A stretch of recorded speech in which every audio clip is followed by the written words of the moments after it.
નમસ્કાર શિક્ષક મિત્રો, હું છું કૌશલ ઠક્કર અને ટીઆર કૌશલ સરની ચેનલ પર આપનું સ્વાગત છે. મિત્રો, ટેટ 1 અને ટેટ 2ની પરીક્ષા ટૂંક સમયની અંદર આવી રહી છે અને આ પરીક્ષાની અંદર આપણે બધાની એવી ઈચ્છા હોય કે આપણે 130થી વધારે માર્ક્સ આવી શકે અને એની અંદર પણ સૌથી વધારે ગુણભાર ધરાવતો વિષય એટલે કે મનોવિજ્ઞાનની બધાને ચિંતા હોય છે, કારણ કે આ વિષયની અંદર ઘણા બધા લોકોને તકલીફ પડતી હોય છે. તો આ વિષયની અંદર એટલે કે મનોવિજ્ઞાનની અંદર આપણે 200થી વધારે મોસ્ટ આઈએમપી ક્વેશ્ચનની ચર્ચા આજે કરવાની છે અને એ ક્વેશ્ચન કમ્પ્લીટલી તમારા માઇન્ડની અંદર ઉતરી જવા જોઈએ, બરાબર છે, જેથી કરીને તમે કોઈ દિવસ ભૂલી નહીં શકો. અને આ પ્રશ્નો એક વખત તૈયાર કરી દીધા તો 100% તમને ટેટ 1 અને ટેટ 2ની અંદર ફાયદો થશે અને થશે જ. ઓકે, તો શરૂઆત કરીએ છીએ આજના વિડીયોની. તો એની અંદર જે પહેલો ટોપિક છે એની અંદર આપણે જોઈશું કે મનોવિજ્ઞાનની સામાન્ય સમજ અને તેની સંક્ષિપ્ત માહિતી આપણે મેળવવાની છે, બરાબર. તો આની અંદર ફક્ત ને ફક્ત મનોવૈજ્ઞાનિકો વિશે વાત હશે કે કેટલા મનોવૈજ્ઞાનિકોએ કેવી વ્યાખ્યા આપેલી છે, બરાબર, એમને શું શોધેલું છે, તો આ બધાની આપણે આજે ચર્ચા કરીશું.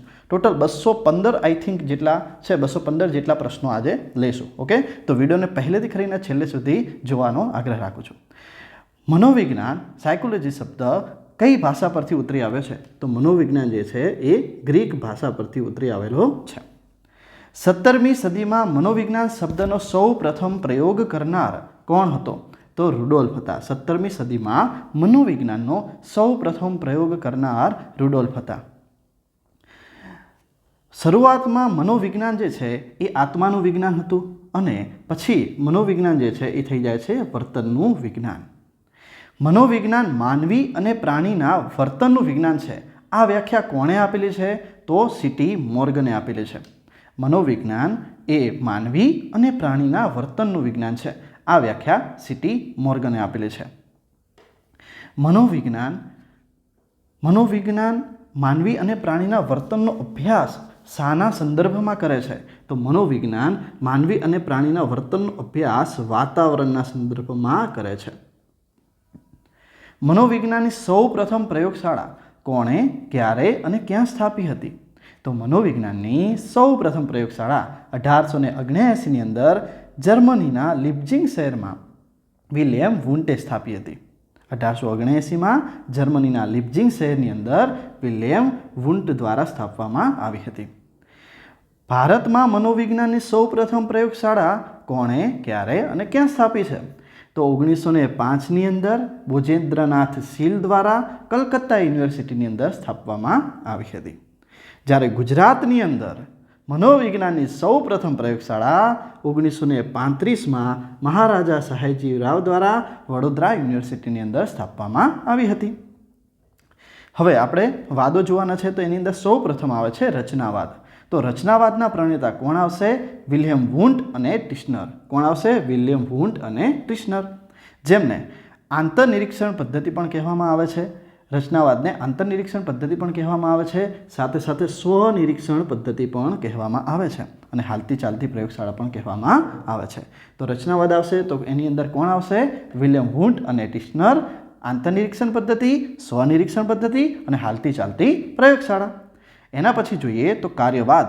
તો કાર્યવાદ જે છે એની અંદર આવશે વિલિયમ જેમ્સ, બરાબર, અને તેમણે વસ્તુલક્ષી પ્રાયોગિક અભ્યાસનું આંતરનિરીક્ષણ કર્યું હતું અને એમને મનોવિજ્ઞાનના સિદ્ધાંતો નામનું પુસ્તક લખેલું હતું. તો જ્યારે આપણને પરીક્ષામાં પૂછાય કે મનોવિજ્ઞાનના સિદ્ધાંતો નામનું પુસ્તક કોના દ્વારા લખવામાં આવેલું છે, તો આવશે વિલિયમ જેમ્સ દ્વારા, જે કાર્યવાદના પ્રણેતા છે. ઓકે, પછી આવે છે વર્તનવાદ. તો વર્તનવાદ જે છે એના પ્રણેતા આવે છે જે.બી. વોટસન. વર્તનવાદના પ્રણેતા આવે છે જે.બી. વોટસન, જેમને બાહ્ય નિરીક્ષણ પદ્ધતિ આપી હતી. અને આ પરીક્ષામાં એક વખત પૂછાયેલું છે કે એ કઈ સાલમાં વર્તનવાદ આપેલો છે? તો 1913ની અંદર વર્તનવાદ જે.બી. વોટસન દ્વારા બાહ્ય નિરીક્ષણ પદ્ધતિ આપવામાં આવેલી છે અને તેમણે કહેલું છે, તમે મને 100 તંદુરસ્ત બાળકો આપો, હું તમને તમે કહો તે ડૉક્ટર, વકીલ કે એન્જિનિયર બનાવી આપું. ઓકે, તો આ કોને કહ્યું છે? જે.બી. વોટસને કહેલું છે. એના પછી આવે છે સમિષ્ટવાદી, ગેસ્ટાલ્ટવાદ અથવા સમગ્રવાદી. તો એની અંદર કોણ આવશે? વર્ધીમર, કોહલર અને કોફકા. વર્ધીમર, કોહલર અને કોફકા, જેમને ફી ફિનોમિનની ત્રિપુટી દ્વારા પણ ઓળખવામાં આવે છે. અને એમને પ્રત્યક્ષીકરણના સામૂહિકરણના નિયમો પણ આપ્યા હતા. કોણે? વર્થીમર, કોહલર અને કુફકાએ. તો એ આવશે સમિષ્ટાવાદી, ગેસ્ટાલ્ટવાદ અથવા સમગ્રવાદી. પછી આવે છે મનોવિશ્લેષણવાદ. તો મનોવિશ્લેષણવાદની અંદર આવશે ડૉક્ટર સિગમન્ડ ફ્રોઇડ, જે પોતે વિયેના એટલે કે ઓસ્ટ્રિયાના હતા અને તેમણે અચેતન મનનો ખ્યાલ આપ્યો હતો. ડૉક્ટર સિગમન્ડ ફ્રોઇડે કોનો ખ્યાલ આપ્યો છે? અચેતન મનનો ખ્યાલ આપ્યો હતો. અને તે કોના પ્રણેતા છે? તો મનોવિશ્લેષણવાદ આપનાર પણ આવશે ડૉક્ટર સિગમન્ડ ફ્રોઇડ. અને તે ક્યાંના હતા? તો વિયેના એટલે કે ઓસ્ટ્રિયાના હતા. 14મા નંબરનો પ્રશ્ન, તો કે આધુનિક મનોવિજ્ઞાનના પિતા અત્યારે કોણ છે? આધુનિક મનોવિજ્ઞાનના પિતા આવે તો આવશે વિલિયમ વુન્ટ આવશે. શૈક્ષણિક મનોવિજ્ઞાનના પિતા તો પેસ્ટોલોજી આવશે. ભારતીય મનોવિજ્ઞાનના પિતા તો આવશે બોજેન્દ્રનાથ શીલ.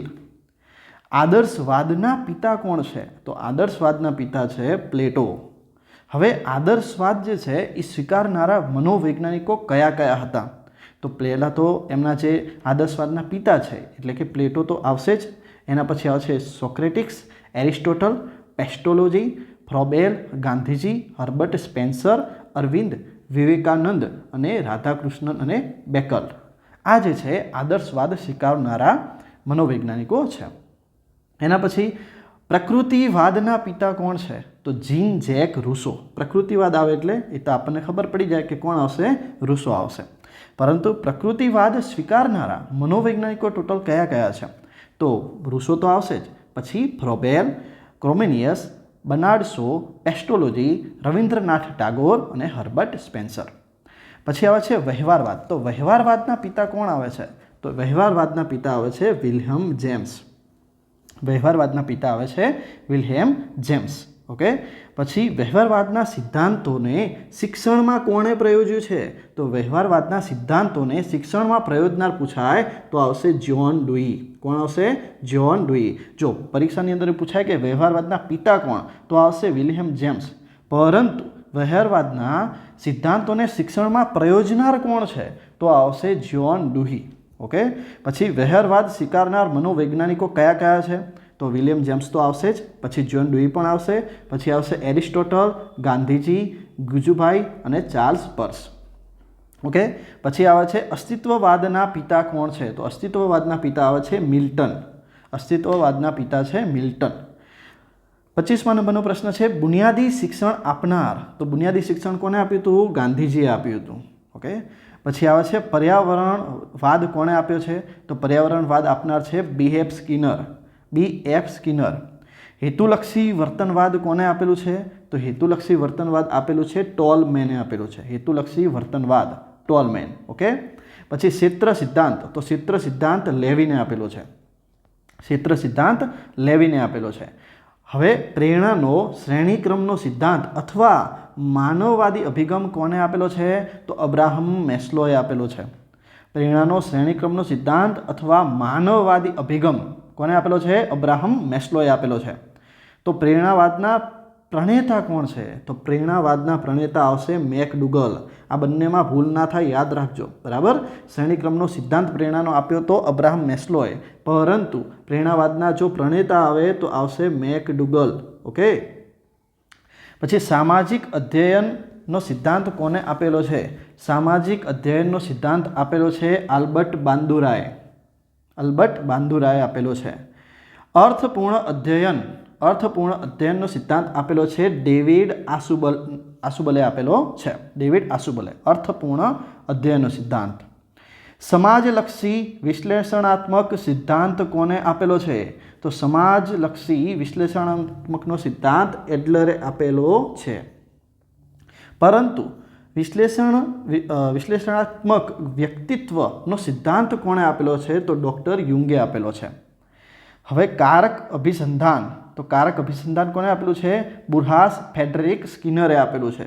કારક અભિસંધાન કોને આપેલું છે? બુરહાસ ફેડરિક સ્કિનરે આપેલું છે. શાસ્ત્રીય અભિસંધાન કોને આપેલું છે? તો શાસ્ત્રીય અભિસંધાનમાં કોણ આવશે? Ivan Petrovich Pavlov. Ivan Petrovich Pavlov. પ્રયત્ન અને ભૂલ દ્વારા અધ્યયન. તો પ્રયત્ન અને ભૂલ દ્વારા અધ્યયનમાં કોણ આવશે? એડવર્ડ થોર્નડાઇક. એડવર્ડ થોર્નડાઇક. આંતરસૂઝ દ્વારા અધ્યયન. આંતરસૂદ દ્વારા અધ્યયનની અંદર આવશે કોહલર, જે સમિષ્ટાવાદી છે, આપણે જોઈ ગયા, બરાબર. પછી બચાવ પ્રયુક્તિના પ્રણેતા કોણ છે? બચાવ પ્રયુક્તિના પ્રણેતા ડૉક્ટર સિગમન્ડ ફ્રોઇડ છે. ડૉક્ટર સિગમન્ડ ફ્રોઇડ છે. વૃદ્ધિના પ્રણેતા કોણ છે? તો વૃદ્ધિના પ્રણેતા છે એલિઝાબેથ હરલોક છે. જ્યારે વિકાસના પ્રણેતા આવશે એલિઝાબેથ હરલોક, જીન પિયાજે અને ફ્રોઇડ, બરાબર. ઓકે, ચલો હવે બુદ્ધિઆંકનું સૌ પ્રથમ વર્ગીકરણ કોને કર્યું હતું? બરાબર. તો અહીંયા આપણે બુદ્ધિઆંકનું વર્ગીકરણ જે છે એ ટર્મન દ્વારા કરવામાં આવેલું હતું. બુદ્ધિ કસોટીના પ્રણેતા કોણ છે? તો બુદ્ધિ કસોટીના પ્રણેતા છે આલ્ફ્રેડ બિને. આલ્ફ્રેડ બિને. ક્રિયાત્મક સંશોધનના પ્રણેતા કોણ છે? ક્રિયાત્મક સંશોધનના પ્રણેતા છે સ્ટીફન કોરે. સ્ટીફન કોરે. અને અભિક્રમિક અધ્યયનના પ્રણેતા, તો અભિક્રમિક અધ્યયનના પ્રણેતા આવશે BF સ્કિનર. BF Skinner. અને રેખિક અભિક્રમિક અધ્યયનના પ્રણેતા પણ કોણ આવશે? BF સ્કિનર આવશે. એટલે કે જો એકલું અભિક્રમિક અધ્યયન આવે તો પણ BF સ્કિનર આવશે, અને રેખિક અભિક્રમિક અધ્યયન આવે તો પણ BF સ્કિનર જ આવશે. પરંતુ પશાખા અભિક્રમિક અધ્યયનના પ્રણેતા કોણ છે? તો એની અંદર આવશે ક્રાઉટર. કોણ આવશે? ક્રાઉટર. અને મેથેમેટિક્સ અભિક્રમિક અધ્યયનના પ્રણેતા કોણ છે? તો એની અંદર તો TF ગિલ્બર્ટ આવશે. TF ગિલ્બર્ટ આવશે. ઓકે, તો અભિક્રમિક અધ્યયનના પ્રણેતા તો BF સ્કિનર, રેખિક અભિક્રમિક અધ્યયનના પ્રણેતા તો પણ BF સ્કિનર આવશે, પ્રશાખા અભિક્રમિક અધ્યયનના પ્રણેતા તો ક્રાઉટર આવશે, અને મેથેમેટિક્સ અભિક્રમિક અધ્યયનના પ્રણેતા તો TF ગિલ્બર્ટ આવશે. 49 નંબરનો પ્રશ્ન જોઈએ કે પ્રતિમાનના પ્રણેતા કોણ છે? તો એની અંદર આવશે H.C. વિલ્ડન હિમેન. માઇક્રો ટીચિંગના પ્રણેતા કોણ છે? ડ્વાઇટ એલેન. બરાબર. 1963ની અંદર એમને માઇક્રો ટીચિંગ વિશે વાત કરી હતી ડ્વાઇટ એલને. સ્વનો સિદ્ધાંત કોણે આપ્યો? ફક્ત સ્વનો સિદ્ધાંત કોણે આપ્યો? તો આવશે કાર્લ રોજર્સ. સ્વનો સિદ્ધાંત કાર્લ રોજર્સ આવશે. પરંતુ સ્વ સાર્થકતાનો સિદ્ધાંત અથવા જરૂરિયાતનો સિદ્ધાંત અથવા પ્રેરણાનો સિદ્ધાંત આવે તો એની અંદર આવશે અબ્રાહમ મેસ્લો. ઓકે, ફક્ત સ્વ સિદ્ધાંત આવે તો કાર્લ રોજર્સ આવશે. સ્વ સાર્થકતાનો સિદ્ધાંત, જરૂરિયાતનો સિદ્ધાંત, પ્રેરણાનો સિદ્ધાંત તો આવશે અબ્રાહમ મેસ્લો. પછી મનોગત્યાત્મક સિદ્ધાંત તો એની અંદર આવશે ડૉક્ટર સિગમન્ડ ફ્રોઇડ, અને તે મનોવિશ્લેષણવાદના પિતા પણ છે. મનોવિશ્લેષણવાદના પિતા તો પણ આવશે ડૉક્ટર સિગમન્ડ ફ્રોઇડ, અને મનોગત્યાત્મક સિદ્ધાંત કોણે આપ્યો? તો પણ આવશે ડૉક્ટર સિગમન્ડ ફ્રોઇડ. ઓકે, પરંતુ હવે ડૉક્ટર સિગમન્ડ ફ્રોઇડના બે વિદ્યાર્થીની વાત કરીએ, એટલે કે યુંગ અને એડલર. તો સામૂહિક અચેતન મનનો ખ્યાલ કોણે આપ્યો? તો યુંગ નામના મનોવૈજ્ઞાનિકે આપેલો છે.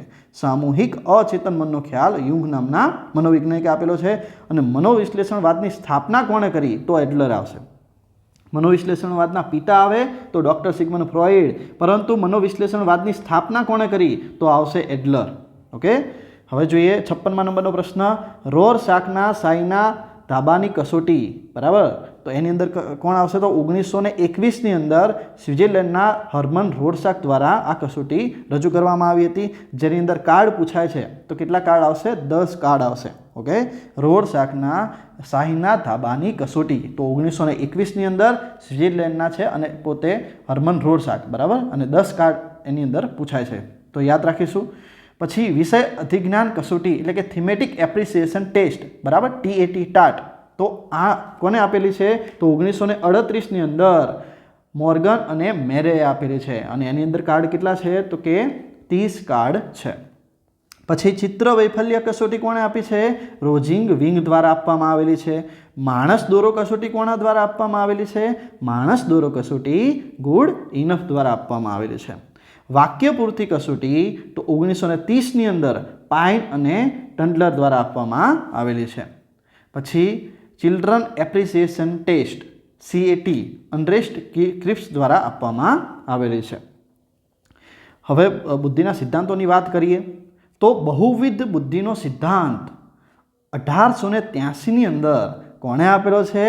તો ગાર્ડનરે આપેલો છે, જેની અંદર 8 પ્રકારની બુદ્ધિની ચર્ચા કરેલી છે. બહુવિધ બુદ્ધિનો સિદ્ધાંત પૂછાય તો આવશે ગાર્ડનર. ક્યારે આપ્યો? 1983ની અંદર. અને કેટલા પ્રકારના બુદ્ધિના પ્રકારો છે? તો 8 પ્રકાર છે બુદ્ધિના. ઓકે, પછી સ્ટર્નબર્ગનો ત્રિપુટીનો સિદ્ધાંત. ત્રિપુટીનો સિદ્ધાંત કોણે આપ્યો? સ્ટનબર્ગે આપ્યો. ક્યારે આપ્યો? તો 1985ની અંદર. બરાબર. પછી આયોજન પ્રક્રિયા અને ધ્યાનનો પાસ સિદ્ધાંત PASS પાસ સિદ્ધાંત કોણે આપ્યો છે? તો જેપી દાસે આપેલો છે 1994ની અંદર. પછી દ્વિઘટક સિદ્ધાંત કોણે આપ્યો છે? તો સ્પિયરમેનનો દ્વિઘટક સિદ્ધાંત 1904ની અંદર. પછી ગિલફર્ડનો ત્રિપરિમાણીય સિદ્ધાંત. જો ત્રિપુટીનો સિદ્ધાંત તો સ્ટનબર્ગ છે પાછું, પરંતુ ત્રિપરિમાણીય સિદ્ધાંત આવે તો ગિલફર્ડ આવશે, અને એમણે 1939ની અંદર ગિલફર્ડે ત્રિપરિમાણીય સિદ્ધાંત આપેલો છે. પછી થર્સ્ટોનનો બહુ અવયવી સિદ્ધાંત, અને એમને ક્યારે આપ્યો હતો? તો 1938ની અંદર આપેલો હતો. બરાબર. બહુવિધ બુદ્ધિનો સિદ્ધાંત આવશે ગાર્ડનર. સ્ટનબર્ગનો ત્રિપુટીનો સિદ્ધાંત આવશે. બરાબર. જ્યારે ગિલફર્ડનો તો ત્રિપરિમાણીય સિદ્ધાંત હતો. પછી આયોજન પ્રક્રિયા અને ધ્યાનનો પાસ સિદ્ધાંત તો જેપી દાસ આવશે, અને દ્વિઘટક સિદ્ધાંત આવશે તો સ્પિયરમેનનો દ્વિઘટક સિદ્ધાંત, અને થર્સ્ટોનનો બહુ અવયવી સિદ્ધાંત. હવે બુદ્ધિ કસોટીની રચના સૌપ્રથમ કોણે ક્યારે કરી છે? તો જોઈએ 1905માં બીને અને સાયમને બુદ્ધિ કસોટીની રચના કરી છે. અને કઈ ભાષામાં કરી હતી? તો યાદ રાખીશું આપણે, ફ્રેન્ચ ભાષાની અંદર બુદ્ધિ કસોટીની રચના કરવામાં આવી હતી 1905ની અંદર. ઓકે. પછી મનોમાપનલક્ષી મનોવિજ્ઞાનનો આરંભ કોની બુદ્ધિ કસોટી સાથે ગણાય છે? તો એમાં પણ કોણ આવશે? આલ્ફ્રેડ બીને. હવે બીને અને સાયમનની આ જે બુદ્ધિ કસોટી છે એ બુદ્ધિ કસોટીનું અંગ્રેજી ભાષામાં રૂપાંતર કોણે કર્યું છે? તો એની અંદર આવશે ટર્મને. કોણે કર્યું છે? ટર્મને કર્યું છે. અને સ્ટનફર્ડ બીને કસોટીનું 1916માં ટર્મને જે વર્ગીકરણ કર્યું છે એની અંદર 18 વર્ષથી નીચેની વયની વ્યક્તિને જ આપી શકાય છે. કઈ કસોટી? સ્ટનફર્ડ બીને કસોટી, જેનું રૂપાંતરણ અંગ્રેજી ભાષામાં કોણે કર્યું હતું? તો ટર્મને કર્યું હતું. બરાબર. 1916ની અંદર. તો એ જે છે ફક્ત ને ફક્ત 18 વર્ષથી નીચેની વયની વ્યક્તિઓને જ આપી શકાય છે. ઓકે. હવે જોઈએ, જો શાબ્દિક બુદ્ધિ કસોટી પૂછાય પરીક્ષામાં કે શાબ્દિક બુદ્ધિ કસોટી કોણે આપી? તો એની અંદર આવશે બીને અને સાયમન. શાબ્દિક બુદ્ધિ કસોટી આવે તો બીને અને સાયમન આવશે. પરંતુ જો અશાબ્દિક બુદ્ધિ કસોટી પૂછાય છે તો અશાબ્દિક બુદ્ધિ કસોટી 1936ની અંદર રેવને આપી હતી. કોને આપી હતી? રેવને આપી હતી. અને જો શાબ્દિક અને અશાબ્દિક બંને પૂછાય, શાબ્દિક અને અશાબ્દિક બંને બુદ્ધિ કસોટી, તો એમાં કોણ આવશે? વેક્સલર આવશે. ફક્ત શાબ્દિક આવે તો બીને અને સાયમન આવશે. અશાબ્દિક આવે તો 1936ની અંદર રેવને આવશે. શાબ્દિક અને અશાબ્દિક બંને આવે તો આવશે વેક્સલર. હવે બુદ્ધિ આંક આઈક્યુ કોણે આપ્યું હતું? તો 1912ની અંદર વિલિયમ સ્ટર્ને દ્વારા આઈક્યુ આપવામાં આવ્યું હતું, બુદ્ધિ આંક આપવામાં આવ્યો હતો. ઓકે. પછી આવેગાત્મક આંક એટલે કે ઇક્યુ જે છે એ કોના દ્વારા આપવામાં આવ્યો હતો? તો ડેનિયલ ગોલમેન દ્વારા આપવામાં આવ્યો હતો. ક્યારે? 1998ની અંદર. તો બુદ્ધિઆંક પરીક્ષામાં પૂછાય તો 1912ની અંદર વિલિયમ સ્ટર્ને દ્વારા આપવામાં આવ્યો હતો. પરંતુ જો આવેગાત્મક આંક પૂછાય છે, ઇક્યુ પૂછાય છે, તો 1998ની અંદર ડેનિયલ ગોલમેન દ્વારા આપવામાં આવેલો હતો. શારીરિક આંક કોને આપ્યો છે? શારીરિક આંક એટલે કે પીક્યુ, તો એની અંદર આવશે એલિઝાબેથ હર્લોગ. કોણ આવશે? એલિઝાબેથ હર્લોકે આપેલો છે. બરાબર. તો આ 3 આપણે આંક યાદ રાખવાના છે. બુદ્ધિઆંક આવે તો 1912ની અંદર વિલિયમ સ્ટર્ને આવશે. બરાબર. આવેગાત્મક આંક આવે છે તો 1998ની અંદર ડેનિયલ ગોલમેન આવે છે. અને જો શારીરિક આંક પૂછાય છે પીક્યુ તો એલિઝાબેથ હર્લોક આવશે. હવે એક વ્યાખ્યા છે ખૂબ સરસ કે વ્યક્તિત્વ એ મનોશારીરિક તંત્રનું એવું ગત્યાત્મક સંગઠન છે જે કોઈ પણ પરિસ્થિતિમાં પોતાની આગવી રીતે સંયોજન સાધી શકે છે. આ વ્યાખ્યા કોણે આપી હતી? તો G.W. ઓલ્પોર્ટે આપી હતી. કોણે આપી હતી? G.W. ઓલ્પોર્ટે આપી હતી. આમાં તમારે ખાસ કી યાદ રાખવી હોય તો ગત્યાત્મક સંગઠન યાદ રાખજો. બરાબર. G.W. ઓલ્પોર્ટ વ્યક્તિત્વની વ્યાખ્યા આપેલી છે. હવે બાળ મનોવિજ્ઞાનના પિતા કોણ છે? બાળ મનોવિજ્ઞાનના પિતા છે જીન પિયાજે. સિદ્ધિ પ્રેરણાનો સિદ્ધાંત કોણે આપેલો હતો? તો સિદ્ધિ પ્રેરણાનો સિદ્ધાંત મેકલેન્ડે દ્વારા આપવામાં આવ્યો હતો. કોના દ્વારા? મેકલેન્ડ દ્વારા. સિદ્ધિ પ્રેરણાનો સિદ્ધાંત મેકલેન્ડ દ્વારા. કોના મતે તરુણાવસ્થા એ જીવનની વસંત છે? તો એની અંદર આવશે વિનોબા ભાવે. બરાબર. વિનોબા ભાવેના મતે તરુણાવસ્થા જે છે એ જીવનની વસંત છે. ઇન્ટ્રોડક્શન ટુ સાયકોલોજી નામનું પુસ્તક કોનું છે? તો અર્નેસ્ટ હિલગાર્ડનું છે. ઇન્ટ્રોડક્શન ટુ સાયકોલોજી નામનું પુસ્તક અર્નેસ્ટ હિલગાર્ડનું છે. વ્યક્તિગત ગુણનો અભિગમ કોણે આપ્યો હતો? વ્યક્તિગત ગુણનો અભિગમ જે છે એ ઓલપોર્ટ દ્વારા આપવામાં આવ્યો હતો. 84મા નંબરનો પ્રશ્ન જોઈએ કે કોના મતે નિરીક્ષણ એટલે આંખો દ્વારા હેતુપૂર્વક સ્વાભાવિક ઘટનાઓ કે બનાવોનો ક્રમબદ્ધ કરવામાં આવેલો અભ્યાસ. બરાબર, તો આ કોને વ્યાખ્યા આપેલી છે? તો ટીચનર. ઓકે ભાઈ, વ્યક્તિત્વના 3 વિભાગો કોણે આપ્યા હતા? વ્યક્તિત્વના 3 વિભાગો જે છે ડૉક્ટર સિગમન્ડ ફ્રોઇડ દ્વારા આપવામાં આવેલા હતા.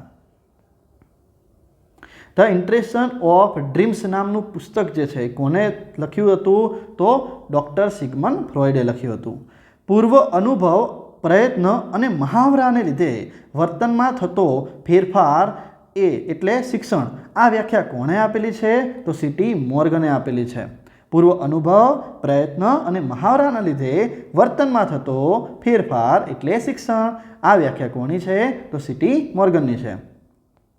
અનુકૂલન એટલે જરૂરિયાત અને પરિસ્થિતિ વચ્ચે અસરકારક મેળ સાધવાનો પ્રયત્ન. આ વ્યાખ્યા કોની છે? તો કોલમેનની છે.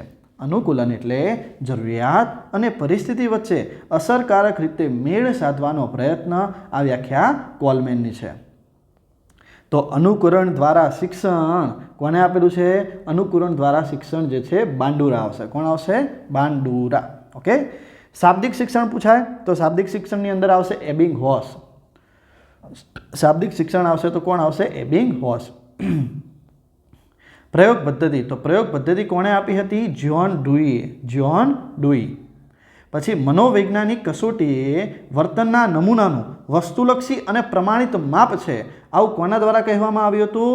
એન અનાસ્તસ દ્વારા કહેવામાં આવેલું હતું કે મનોવૈજ્ઞાનિક કસોટી એ વર્તનના નમૂનાનું વસ્તુલક્ષી અને પ્રમાણિત માપ છે. આ કોના દ્વારા કહેવામાં આવ્યું હતું? એન અનાસ્તસ દ્વારા કહેવામાં આવ્યું હતું. મનોમાપનનો અર્ધસ્થાપક કોણ છે? તો સર ફ્રાન્સિસ ગાલ્ટન છે. યાદ રાખજો, મનોમાપનનો અર્ધસ્થાપક પરીક્ષામાં પૂછાય તો કોણ આવશે? Sir Francis ગાલ્ટન. ઓકે, પછી વૃદ્ધિ એટલે શરીરના અંગ ઉપાંગમાં થતો ફેરફાર. આ વ્યાખ્યા કોણે આપી છે? ક્રો અને ક્રો દ્વારા આપવામાં આવેલી છે. વૃદ્ધિ એટલે શરીરના અંગ ઉપાંગમાં થતો ફેરફાર. આ વ્યાખ્યા ક્રો અને ક્રો દ્વારા આપવામાં આવેલી છે. અને વૃદ્ધિ એટલે કોષીય ગુણાકાર. વૃદ્ધિ એટલે કોષીય ગુણાકાર. આ વ્યાખ્યા ફ્રેન્ડે આપેલી છે. વૃદ્ધિ એ સળંગ ચાલતી પ્રક્રિયા છે. વિકાસ એ સળંગ ચાલતી પ્રક્રિયા છે. તો આ વિકાસની વ્યાખ્યા સળંગ ચાલતી પ્રક્રિયા છે કોને આપી હતી? ક્રો અને ક્રો દ્વારા આપવામાં આવેલી છે. અને વિકાસ એ નિરંતર અને સળંગ ચાલતી પ્રક્રિયા છે. નિરંતર અને સળંગ ચાલતી પ્રક્રિયા છે. આવું કોને કહ્યું? તો સ્કિનરે કહ્યું છે. વિકાસ એ ગુણાત્મક ફેરફાર છે. આવું કોને કહ્યું છે? એલિઝાબેથ હર્લોક દ્વારા કહેવામાં આવ્યું હતું. વિકાસ એ ગુણાત્મક ફેરફાર છે. એલિઝાબેથ હર્લોક. બાળકના વિકાસના 3 વિભાગો કોણે દર્શાવ્યા અને કયા કયા છે? બરાબર, તો દુર્ગાનંદ સિન્હા દ્વારા દર્શાવવામાં આવ્યા હતા બાળકના વિકાસના 3 વિભાગો. કયા કયા છે? તો ઘર, શાળા અને વાતાવરણ. શારીરિક વિકાસની અંદર કોણ આવશે? એલિઝાબેથ હર્લોક આવશે. પછી બોધાત્મક વિકાસની અંદર આવશે જીન પિયાજે અને તેના ટોટલ 4 તબક્કા છે. જેની અંદર પહેલા તબક્કાની જો વાત કરીએ, સાંવેદિક કારક તબક્કો જે જન્મથી 2 વર્ષ સુધીનો હોય છે. પછી પૂર્વકારક તબક્કો જે 2 થી 7 વર્ષ સુધીનો હોય છે. ત્રીજા નંબરની અંદર મૃતકારક તબક્કો જે 7 થી 12 વર્ષનો હોય છે. અને અમૃતકારક તબક્કો જે 12 થી વધુ વર્ષનો હોય છે. તો શારીરિક વિકાસ તો એલિઝાબેથ હર્લોક, પરંતુ બોધાત્મક વિકાસ આવે તો જીન પિયાજે. ટોટલ 4 તબક્કા. સાંવેદિક કારક તબક્કો જન્મથી 2 વર્ષ, પૂર્વકારક તબક્કો 2 થી 7 વર્ષ, મૃતકારક તબક્કો 7 થી 12 વર્ષ, અમૃતકારક તબક્કો તો 12 થી વધુ વર્ષ. પછી મનોસામાજિક વિકાસ જે છે એની અંદર કોણ આવશે? તો એરિક્સન. મનોસામાજિક વિકાસ એરિક્સન દ્વારા એને ટોટલ 8 તબક્કા આપેલા હતા. ભાવાત્મક વિકાસની અંદર કોણ આવશે? હાર્લો આવશે. ભાવાત્મક વિકાસ તો હાર્લો. પછી નૈતિક વિકાસની અંદર આવશે કોહલબર્ગ. પછી મનોજાતીય વિકાસ તો એની અંદર આવશે ડૉક્ટર સિગમન્ડ ફ્રોઇડ. મનોજાતીય વિકાસ. હવે એક વ્યાખ્યા આવી છે કે ઉદ્યમશીલતા વિરુદ્ધ લઘુતાના તબક્કાની ચર્ચા અને વિશ્વાસ વિરુદ્ધ અવિશ્વાસના તબક્કાની ચર્ચા આ કોને કહેલું છે? કોના દ્વારા? તો એરિક્સન દ્વારા. બરાબર. ઉદ્ધમતા વિરુદ્ધ લઘુતાના તબક્કાની ચર્ચા હોય કે વિશ્વાસ વિરુદ્ધ અવિશ્વાસના તબક્કાની ચર્ચા હોય તો એરિક્સન આવશે. ગંધના 6 પ્રકાર કોણે આપ્યા હતા? તો હેનિંગે આપ્યા હતા. ધ્યાન એટલે ચોક્કસ ઉદ્દીપકની પસંદગી કરી તેના પર એકાગ્ર થવાની અથવા એકાગ્ર બનવાની ક્રિયા. આવું કોને કહેલું છે? H.E. ગેરેટ દ્વારા કહેવામાં આવેલું છે.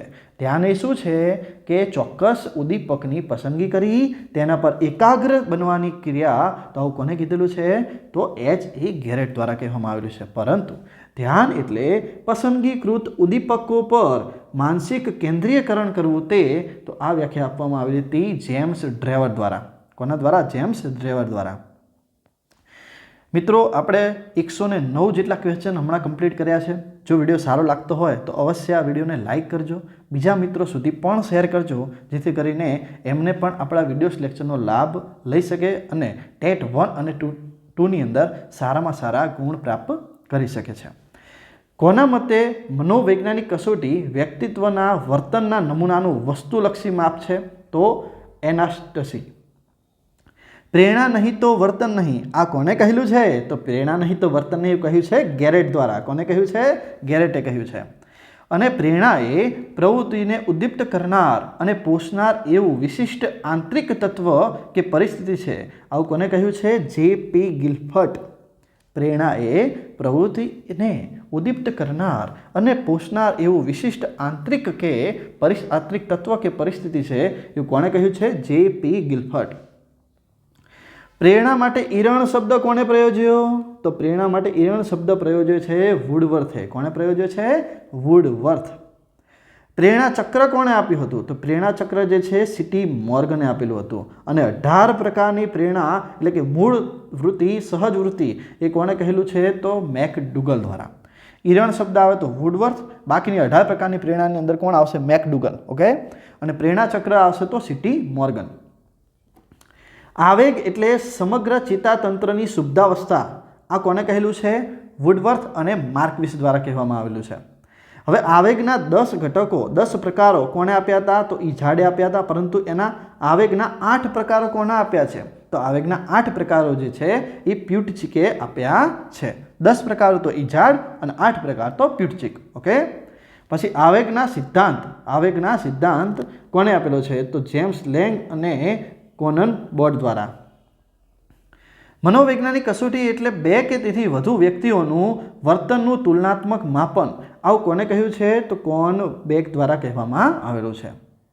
સ્મૃતિનો સૌ પ્રથમ અભ્યાસ કોણે કર્યો હતો? તો એબિંગ હોસ દ્વારા કરવામાં આવેલો હતો. સ્મૃતિનો સૌ પ્રથમ અભ્યાસ એબિંગ હોસ દ્વારા.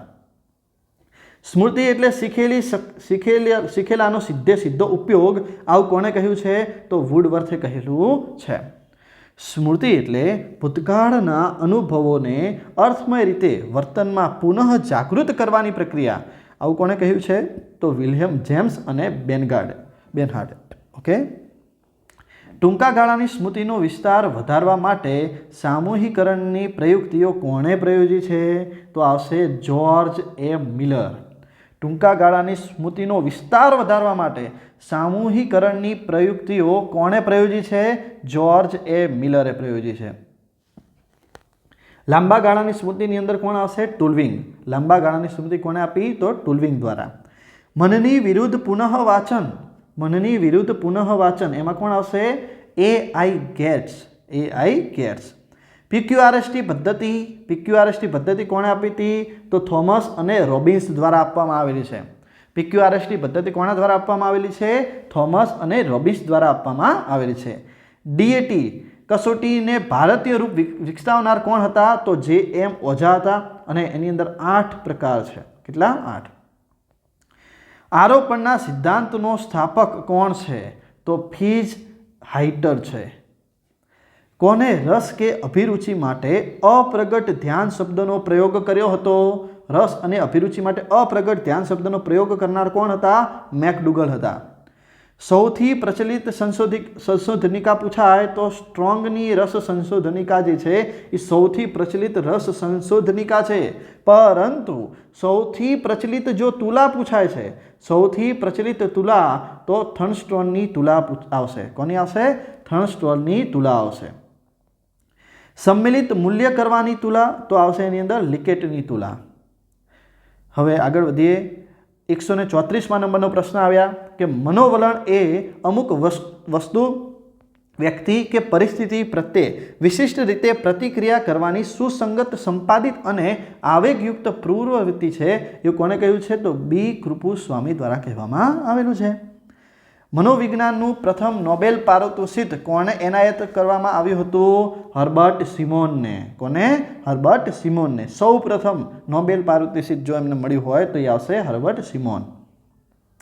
વિશ્વમાં સૌ પ્રથમ મનોવિજ્ઞાનમાં અમેરિકન પાઠ્યપુસ્તક બહાર પાડનાર કોણ હતા? તો એની અંદર આવશે જ્હોન ડુઈ. કોણ આવશે? જ્હોન ડુઈ. ભારતમાં બુદ્ધિ કસોટી ક્ષેત્રે પ્રથમ પીએચડી કોણે પ્રાપ્ત કરી? तो डॉक्टर कृष्णकांत देसाई 1954 अंदर एमने पीएचडी नी पदवी प्राप्त करी थी सौ प्रथम. मानव अंगेनो कोनो मत विधायक अने आशावादी है, बराबर? तो विधायक अने आशावादी मत आवे तो कोण आवशे? Abraham Maslow. प्रतिभा संपन्नता नी 3 घटकोनी आंतरिक क्रिया पर अवलंबे जे छे एवुं कोणे कह्युं छे? तो जोसेफ रेन जूल द्वारा कहेवामां आवेलुं छे. कोणे वर्ग व्यवहारना 10 घटको दर्शाव्या हता? तो पहला तो वर्ग व्यवहारना घटको केटला? तो 10. अने कोणे आप्या? नेड फेल्डेन्से आप्या हता. रमत द्वारा आनंदमय शिक्षण आपवानी हिमायत कोणे करी छे? तो आ तो खबर ज होय कोणे करी हती? गुजीभाई बधेकाए. कया मनोवैज्ञानिके आंतरनिरीक्षण पद्धतिने शैक्षणिक मनोवैज्ञानिक पद्धति तरीके विकसावी? तो एनी अंदर आवशे टिश्नर. मानवने चारित्र्यवान अने जगत माटे उपयोगी बनावे ते ज शिक्षण कहेवाय ए व्याख्या कोणे आपी हती? ज्ञानवल्क्यजीए आपेली हती. महावराने परिणामे वर्तनमां थतो फेरफार एटले अध्ययन आ व्याख्या कोनी छे? सीटी मॉर्गन अने कीननी छे. मानवीनी संपूर्ण व्यक्तित्वमतानुं प्रगटीकरण एटले केळवणी आ व्याख्या विवेकानंदनी छे. कोनी छे? विवेकानंदनी. હવે કેળવણી એટલે બાળક અને માણસના શરીર, મન, આત્માના ઉત્તમ અંશોનું આવિષ્ટીકરણ એટલે કેળવણી. આ કોને કહ્યું છે? તો ગાંધીજી દ્વારા કહેવામાં આવેલું છે. કેળવણી એટલે સત્યની સનાતન ખોજ અને સત્યની અભિવ્યક્તિ અને સત્યની સ્વીકૃતિ. આ કોના દ્વારા કહેવામાં આવ્યું હતું? રવિન્દ્રનાથ ટાગોર દ્વારા કેળવણી વ્યાખ્યા આપવામાં આવેલી છે. सा विद्या विमुक्ते नी व्याख्या कोणे आपी छे? तो उपनिषद द्वारा आपवामां आवेली छे. तंदुरस्त शरीर में तंदुरस्त मननु घड़तर आ व्याख्या कोनी छे? तो एरिस्टोटल. जे कुदरत द्वारा मळे ते ज साची केळवणी. तो कुदरत द्वारा मळे प्राकृतिक एटले कोण आवे? ऋषो. बराबर. हवे शिक्षण माणसने आत्मविश्वासू निस्वार्थ बनावे छे. आ कोने कह्युं छे?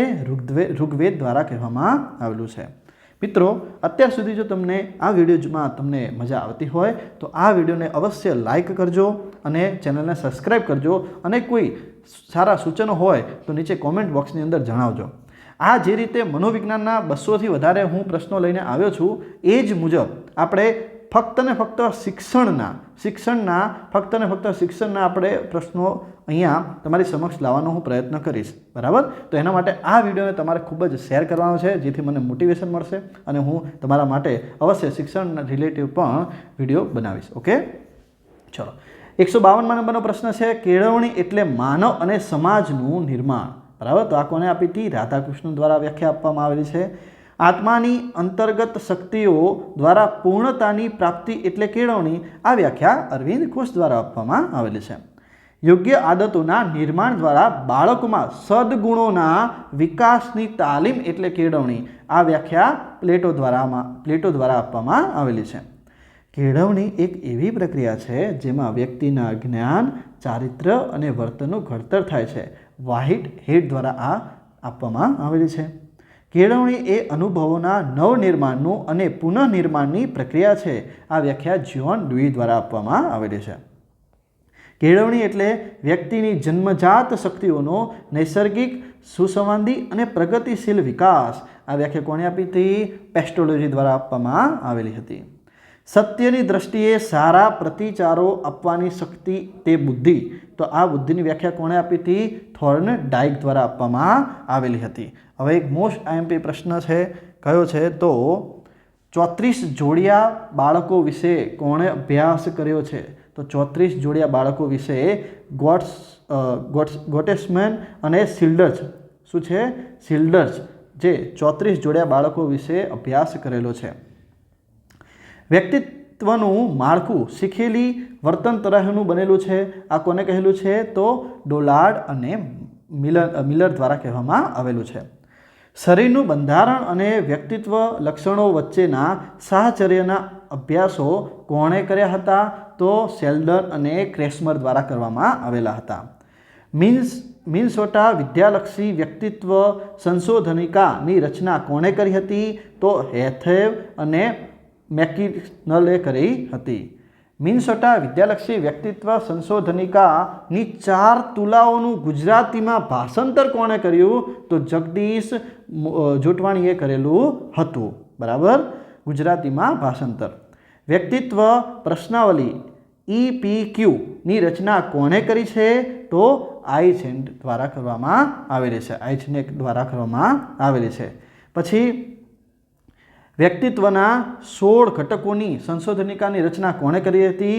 તો કેટલે. અથવા એવું પણ પૂછી શકાય, વ્યક્તિત્વના જે છે પર્સનાલિટી ફેક્ટર જે છે એ 16 ફેક્ટર કોણે આપ્યા હતા? તો કેટલે આપ્યા હતા. અથવા કેટલે કેટલા પર્સનાલિટી ફેક્ટર આપેલા છે? તો 16 આપેલા છે. આવી રીતે ફેરવીને પ્રશ્ન પૂછી શકે છે. કોના મતે સ્વ એટલે વ્યક્તિના પોતાના અને પોતાની આજુબાજુના જગત સાથેના સંબંધોના જ અર્થ કરે છે તે? તો બી કૃપુ સ્વામી. મૂલ્યાંકન એ સતત ચાલતી પ્રક્રિયા છે જે સંપૂર્ણ શિક્ષણ પ્રણાલીનું મહત્વનું અંગ છે. આ કોને કહ્યું છે? તો રિસોર્સન દ્વારા કહેવામાં આવેલું છે. પ્રત્યાયન એ એક એવી પ્રક્રિયા છે જેમાં એક વ્યક્તિ દ્વારા બીજી વ્યક્તિ સુધી અર્થ કે વિચારોનું સંક્રમણ થતું હોય. તો આ વ્યાખ્યા કોની છે? કીથ ડેવિસની છે. આ પ્રત્યાયનની વ્યાખ્યા કોની છે? કીથ ડેવિસની છે. અને આ પ્રત્યાયનના ઘટકોના તબક્કાઓ જે છે, સોપાનો અથવા કેટલા છે? તો 7 છે. તો અહીં 7 સોપાનો કોને આપ્યા હતા? તો એમાં પણ કોણ આવશે? કીથ ડેવિસ આવશે. કોણ આવશે? Keith Davis. પ્રોજેક્ટ પદ્ધતિના પ્રણેતા તો વિલિયમ કિલપેટ્રિક આવશે. પ્રોજેક્ટ પદ્ધતિના પ્રણેતા યાદ રાખજો, કોણ આવશે? વિલિયમ કિલપેટ્રિક આવે છે. વર્ગ વ્યવહારના 10 ઘટકો કોણે આપ્યા હતા? તો નેડ ફેલ્ડેન્સે આપ્યા હતા, જે આગળ આવી ગયું છે. ક્રિયાત્મક સંશોધનના પ્રણેતા કોણ છે? સ્ટીફન કોરે. ક્રિયાત્મક સંશોધનના પ્રણેતા તો સ્ટીફન કોરે. મનોમાપનનો અર્ધસ્થાપક આવે તો કોણ આવશે? સર ફ્રાન્સિસ ગાલ્ટન આવે છે. કોના મતે પાઠનો આરંભ હંમેશા મૃતથી કરવો જોઈએ અને અંત હંમેશા અમૃતથી કરવો જોઈએ? તો હર્બર્ટ સ્પેન્સરના મતે પાઠનો આરંભ મૃતથી થવો જોઈએ અને અંત જે છે એ અમૃતથી થવો જોઈએ. એ કોને કહ્યું છે? તો હર્બર્ટ સ્પેન્સરના મતે. આગમન પરથી નિગમન જે પદ્ધતિ છે એની અંદર કોણ સંકળાયું છે? તો એરિસ્ટોટલ એની સાથે સંકળાયેલા છે. પૂર્ણથી ખંડ તરફની અંદર કોણ આવશે? તો વર્તિમર, કોહલર અને કુફકા, જે સમિષ્ટાવાદી હતા, આપણે જોઈ ચૂક્યા છીએ. પછી માઇક્રો ટીચિંગ એક એવી નિયંત્રિત વ્યવહાર પદ્ધતિ છે જે વિશિષ્ટ શિક્ષણ વ્યવહાર પર ધ્યાન કેન્દ્રિત કરે છે અને નિયંત્રિત પરિસ્થિતિમાં શિક્ષણ વ્યવહાર કરાવે છે. આ વ્યાખ્યા કોની છે? એલેન અને ઇવ. અને આ વ્યાખ્યા ક્યારે આપી હતી? તો 1967ની અંદર. જૈવ અભિગમ કોણે આપેલો છે? તો જૈવ અભિગમની અંદર આવશે વેબર અને ફ્રેન્કનર. બૌદ્ધાત્મક ઉપચાર પૂછાય. બૌદ્ધાત્મક ઉપચાર તો આવશે એરોન બેક અને આલ્બર્ટ એલિસ. માનવવાદી અભિગમ કોણે આપેલો હતો? તો અબ્રાહમ મેસ્લોએ આપેલો હતો. પછી રમત એ જ જીવન છે, આવું કોણે કહ્યું છે? તો ફ્રોબેલ દ્વારા કહેવામાં આવેલું હતું કે રમત એ જ જીવન છે. પ્રકૃતિ તરફ પાછા વળો આવું કહેનાર રૂસો હતા, પરંતુ પ્રકૃતિને અનુસરો આવું કહેનાર કોણ હતા? તો ક્રોમેનિયસ હતા. બરાબર, યાદ રાખજો. પ્રકૃતિને પાછા વળો પૂછાય તો રૂસો આવશે અને પ્રકૃતિને અનુસરો એવું પૂછાય તો આવશે ક્રોમેનિયસ. પ્રશ્નોત્તરી પદ્ધતિ કોણે આપી હતી? તો સોક્રેટિસે આપેલી હતી. સંવાદ પદ્ધતિમાં પ્લેટો આવશે. ક્રિયા શિક્ષણ જે છે કોના દ્વારા આપવામાં આવેલું છે? તો પેસ્ટોલોજી દ્વારા આપવામાં આવેલું છે. અને એની અંદર ઇન્દ્રિયો દ્વારા પણ શિક્ષણ આપવામાં આવેલું છે.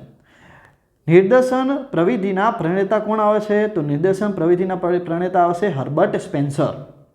અને નિરીક્ષણ, પ્રયાસ, પ્રયોગ અને અનુભવ દ્વારા શિક્ષણ એની અંદર આવશે જ્હોન લોક.